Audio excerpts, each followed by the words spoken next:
Took a personal loan but don't know how to save tax? Then this information is just for you. Because even on a personal loan, you can get tax benefits. But how? Let's find out. Generally, there is no direct tax exemption on a personal loan. However, if the loan is taken for a specific purpose, tax savings can be availed. For example, if the loan is taken for buying or renovating a house.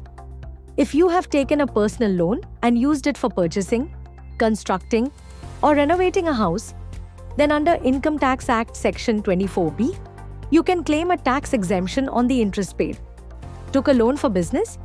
If you have used the personal loan to expand your business, then the interest paid can be considered a business expense, helping you save on taxes.